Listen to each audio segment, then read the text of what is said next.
नमस्कार, स्वागत है आपका हमारे न्यूज चैनल साक्ष्य पर। संस्कृत में एक श्लोक है, यस्य पूज्यन्ते नार्यस्तु तत्र रमन्ते देवता।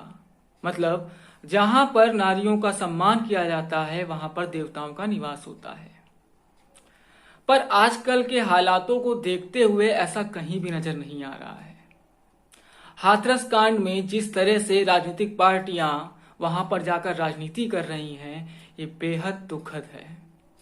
आखिर इस कांड में हमारे देश की लड़कियों का, हमारे देश की युवतियों का, हमारे देश की महिलाओं का क्या कहना है, आइए देखते हैं इसमें। नमस्ते। जैसा कि आप सभी जानते होंगे कि उत्तर प्रदेश के हाथरस जिले में रहने वाली मेरे और आपके जैसी इस देश की बेटी के साथ क्या हुआ है। सबसे पहले मैं आपसे डेटा के टर्म से बात करना चाहूंगी। नेशनल क्राइम रिकॉर्ड ब्यूरो की रिपोर्ट के अनुसार राजस्थान में 4 मिनट में 1 रेप होता है और उत्तर प्रदेश उसी रिपोर्ट के अनुसार दूसरे स्थान पर आता है। इससे आप अंदाजा लगा सकते हैं कि जब मैं और आप बात कर रहे होंगे उस समय भी इस देश के किसी कोने में किसी बेटी के साथ रेप हो रहा होगा। तो हमारी सरकार तभी जागरूक क्यों होती है जब कोई केस मीडिया में हाईलाइट होता है। आपको पता है कि जब पहला चुनाव हुआ था तब से लेके 2020 तक के डेटा के अनुसार हमारी सांसद में सबसे ज्यादा महिला एमपीज हैं। तो वो क्यों नहीं कभी इस चीज के खिलाफ आवाज उठाती हैं, क्यों नहीं अपनी पार्टी लाइन से उठकर इस चीज के खिलाफ मांग करती हैं। शायद अगर वो ऐसा कुछ करे तो स्थिति कुछ और हो। इसमें कोई दो राय नहीं है कि हमारे देश का जो लॉज है वो बहुत सख्त है, पर उनका जो जस्टिस रेट है वो बहुत कम है। आपको पता है कि नाइजीरिया में रेप को नेशनल इमरजेंसी घोषित किया गया है। तो हमारी सरकार को भी इससे कुछ सीख लेनी चाहिए थी और उनको और हमारी जनता को इस चीज पे फोकस नहीं करना चाहिए कि हमारे जो लॉज हैं उनको इम्प्रोवाइज किया जाए, बल्कि जो ऑलरेडी आए हुए लॉज हैं उनको अगर हमारी सरकार सख्ती से लागू कर ले तो शायद जो जस्टिस रेट है वो बढ़ जाएगा। इंडिया में रेप केसेस हर रोज बढ़ रहे हैं और जो रिसेंट यूपी हथरास रेप केस हुआ है वो बहुत ज़्यादा ब्रूटल था और ऐसा केस की हर किसी का दिल दहला देगा। हमारा पॉइंट ऑफ व्यू बस यही है कि गवर्नमेंट का जो अपना पॉलिटिकल एजेंडा है, जितनी पॉलिटिकल पार्टीज है वो अपने पॉलिटिकल एजेंडा को एक पॉइंट ऑफ टाइम के लिए साइड करें और जो विक्टिम है और उसकी फैमिली है उसको जस्टिस दिलवाएं, उसको न्याय दिलवाएं।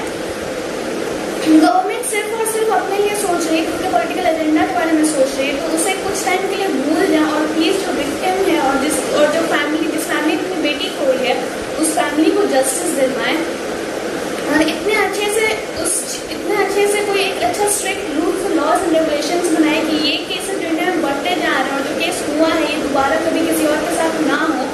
हर एक लड़की सिक्योर फील करे, क्योंकि जिस तरीके से इंडिया में केसेस बढ़ रहे हैं उस तरीके से हर एक लड़की बहुत ज़्यादा इनसिक्योर फील करती है।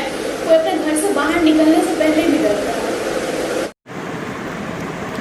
नमस्ते।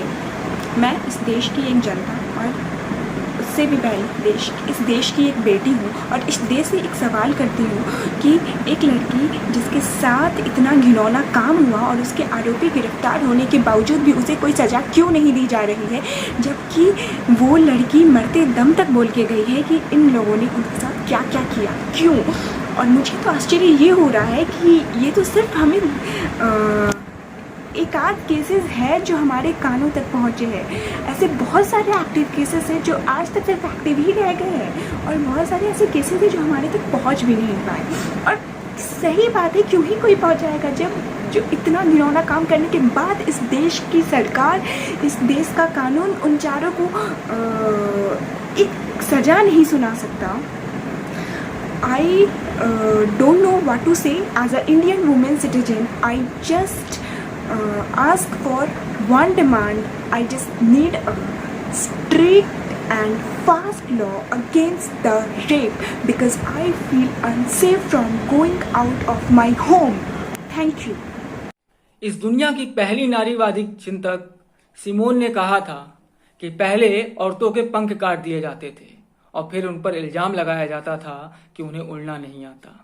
नारी को मां के रूप में भले ही समाज में पूजा जाता है, पर एक स्त्री के रूप में उसे मानसिक व शारीरिक रूप से प्रताड़ित किया जाता है। जब तक समाज की यह मानसिकता नहीं बदल सकती तब तक इस देश का विकास व समानता की राहें खुल नहीं सकती हैं।